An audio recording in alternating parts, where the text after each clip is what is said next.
This was Monday Night Football, October 16th, 2006. The Cardinals led 23-3 against the Bears. The quarterback at the time, Matt Leinart, was sacked, fumbled, leading to a Mike Brown touchdown return. Then Edgerrin James fumbled later on, leading to a Peanut Tillman touchdown. A remarkable decision to punt in the direction of Devin Hester led to a touchdown return for a punt, return for a touchdown. Matt Leinart did lead the team down the field for a possible game-winning field goal with no time left, but Neil Rackers yanked it, leading to this Dennis Green rant. 4 picks against Grossman and 2 fumbles. What did you see about the Bears would shut them down that way? No, we just the Bears are what we thought they were. They're what we thought they were. We played them in preseason. Who the hell takes a third game in the preseason like it's bull? We played them in the third game. Everybody played 3 quarters. The Bears are who we thought they were. And that's why we took the damn field. Now, if you want to crown them, then crown their ass. But they are who we thought they were. And we let them off the hook. Thanks, Coach. Matt Leinart will be the only person in this room probably. Mark Dalton, who is one of the best at what he does in the profession of anybody. I love Mark Dalton of the Cardinals. Thanks, Coach. And then he says Matt Leinart, well, the only other person will be here. He'll be here in 5 minutes. Well, much sooner than that is Matt Leinart here on the Rich Eisen Show. How are you, Matt? Oh, man, that brings back some memories. I'm good, buddy. How are you? Better for you calling in on this day, which I appreciate that. I know you got a newborn and you got lots going on at home. You were next. What was it like walking into that room after that? It was. It's fun. It's so funny because, as you said, I love Mark. Mark is just great. Oh, yeah. He's a great guy. And I was standing outside the door, just to go into the media room, and I kind of remember Denny doing that and not. I just, I was still upset after the way we lost. Right.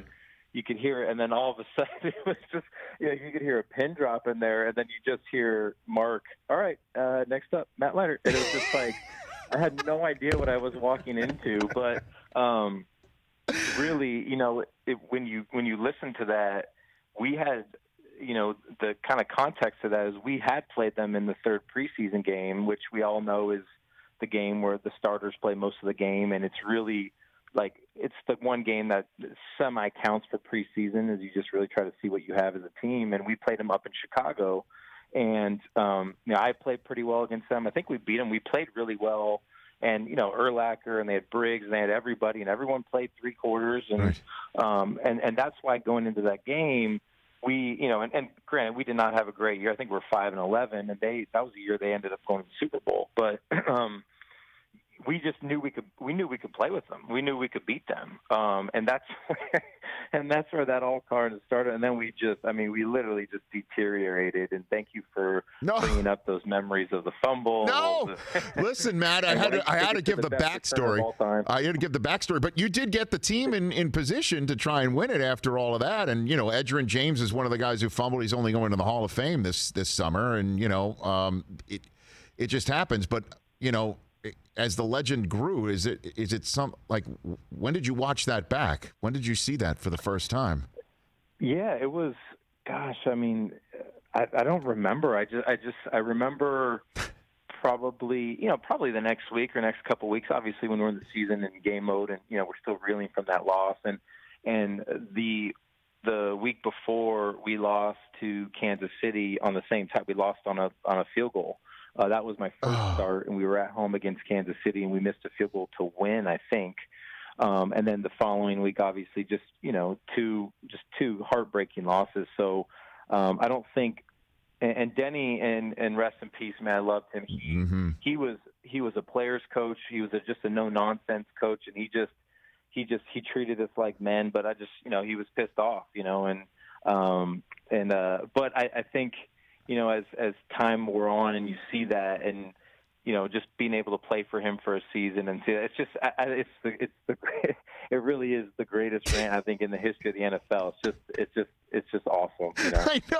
I know. So it took a while, is what you're saying, for there to be a sense of humor about it. Is what you're saying? Yeah, I think so. Yeah. Well, I know he had one because we had a segment on NFL Total Access every Monday night prior to Monday Night Football. After that, called Crown 'em, where we would crown somebody from the Sundays of games. Like, who had a great game, we wanted to crown somebody. And so we had a crown, and we used that drop. And a year or two later, we had Denny Green on as a guest analyst, and we had him crown somebody, and he laughed. He laughed. He loved it. You know? Yeah, he was the best, man. And it was you know, he had coached me in that year, you know, at the end of his career, really. So, but just a legend, and you know what he did for the Vikings and all that. And I honestly remember, I was young, I was a rookie, and just kind of, you know, wet behind the ears and just brand new to the NFL. But I just remember him just being, you know, he just treated us great. You know, he treated us like men. He didn't baby us, but he didn't have all these rules and restrictions. He was just a great coach. I just think it was just past his prime, obviously, at that time, and you know, with just game shifting and coaching styles shifting and stuff. But I remember one story he used to say, because he was just brutally honest, like right to your face. And I remember, I don't know if it was in training camp or I think it was just after a loss on a Monday or Tuesday team meeting. And God, he used to come in and he just would go on this rant about players, just, you know, some of you players stealing money in this league. You don't even deserve to be in this league. And he would like cover his eyes with one hand and put his other hand out like he's begging for money. That's what he would do all the time. And we would, you know, obviously off a loss, we're all just like, crap, man, I hope he's not talking about me. But, you know, when you look back, he had some gems, man. He was just legendary. And he did not, and as much as he treated you great, he would also be completely honest with you. If you sucked, you sucked, and he would let you know. But God, it was a fun year for us, and for me personally, just to be coached by him. So he didn't crown you, is what are you saying? He did not crown you. He didn't crown me.